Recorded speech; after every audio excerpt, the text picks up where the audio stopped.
मगर मैं मुबारकबाद देना चाहता हूं कि घमंड टूट गया। 10 साल में पहला बिल वापस गया है, पहला बिल। अस्सलाम वालेकुम रहमतुल्लाह। दोस्तों आज है 20 सितंबर 2024 और दिन है जुमे का। मुसलमानों के लिए खुशी का ठिकाना नहीं है, क्योंकि वक्फ बिल जो पास होने के लिए जा रहा है अब वो पास नहीं हो सकता।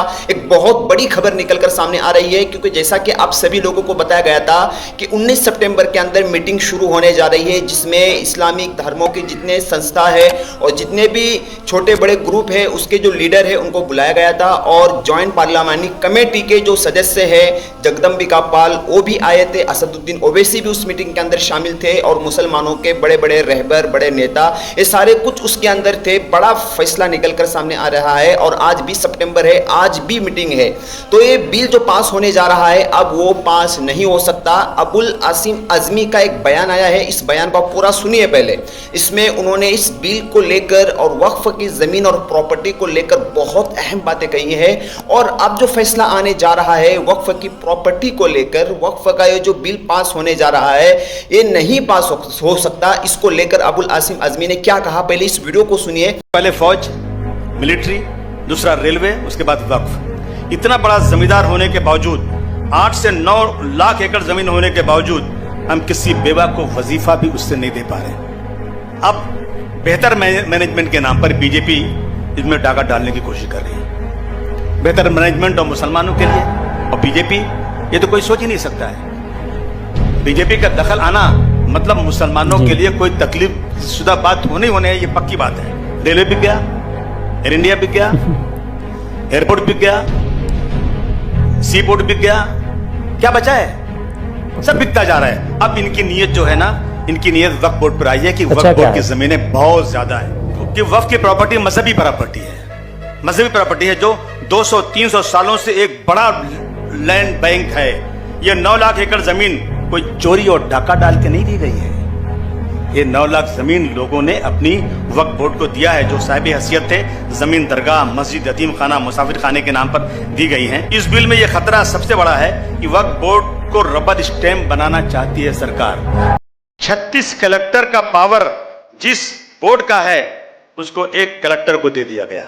अंबानी के घर की जमीन जिसका सुप्रीम कोर्ट में केस चल रहा है, और मैं दावे से कहता हूं यह जमीन वक्फ बोर्ड की है जी।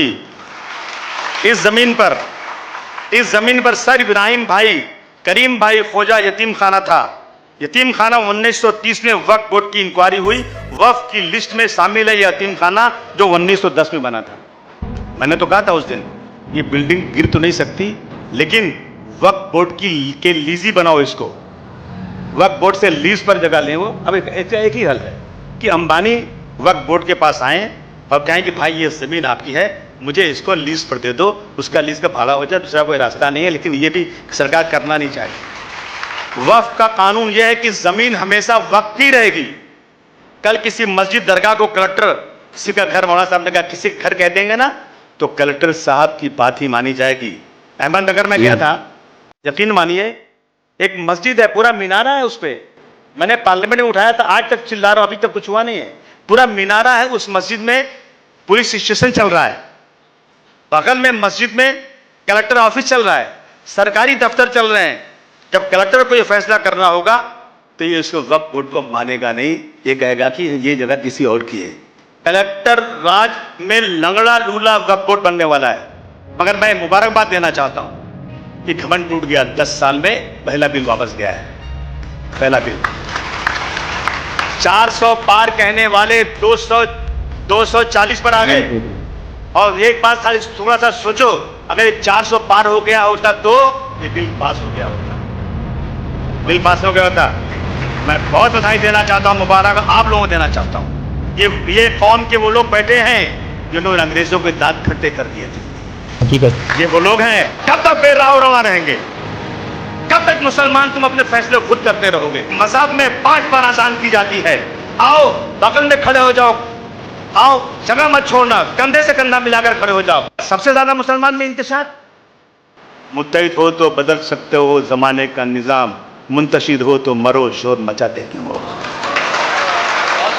मौलाना अरशद बंदी साहब को मैसेज दीजिए, जमात इस्लामी, जमीयत उलमा, जितनी देश की जमातें जमा कीजिए, उनको किसी सियासी लीडर को मत लीजिएगा ये अपने मकसद को पूरा करने, सिर्फ उनको लीजिए जो रियल में मुल्क और कौम के लिए जीना और मरना चाहते हैं। उलमाओं ने जब आज़ादी की लड़ाई लड़ी थी तो क्या अपने पार्टी के लिए लड़ी थी? जब दिल्ली से लेकर अमृतसर के दोनों सड़कों पर जितने दरख्त थे इनको शहीद करके इनकी लाशों को लटका दिया गया था, तो क्या अपने फायदे के लिए किया था?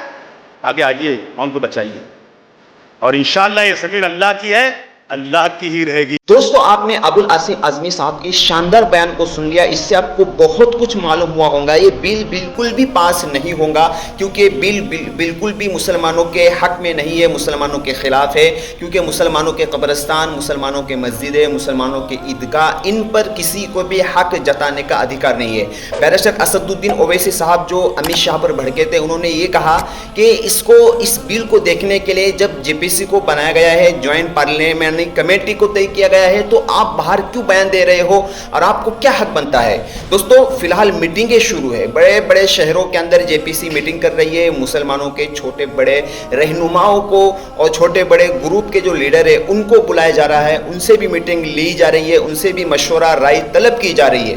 अहमदाबाद के अंदर, मुंबई के अंदर, चेन्नई के अंदर बड़े बड़े शहरों में JPC जाएंगी और कई दिनों तक मीटिंग का शायद सिलसिला जारी रह सकता है। उसके बाद सब का डाटा लेकर JPC जो है ये बिल को पास करेंगी या रद्द करेंगी वो अगली बात है, लेकिन जहां तक उम्मीद जताई जा रही है ये फैसला मुसलमानों के हक में होगा, यानी ये बिल पास नहीं होगा और वक्फ की जो ये प्रॉपर्टी है, ये जायदाद है, ये जो ज़मीनें हैं, इंशाअल्लाह ये अल्लाह की है और अल्लाह ही की रहेंगी।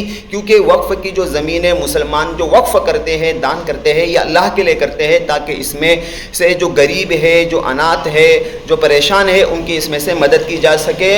और याद रखना, अगर ये बिल पास होता है तो मुसलमानों बहुत बड़ी तकलीफ का हमको सामना करना पड़ सकता है।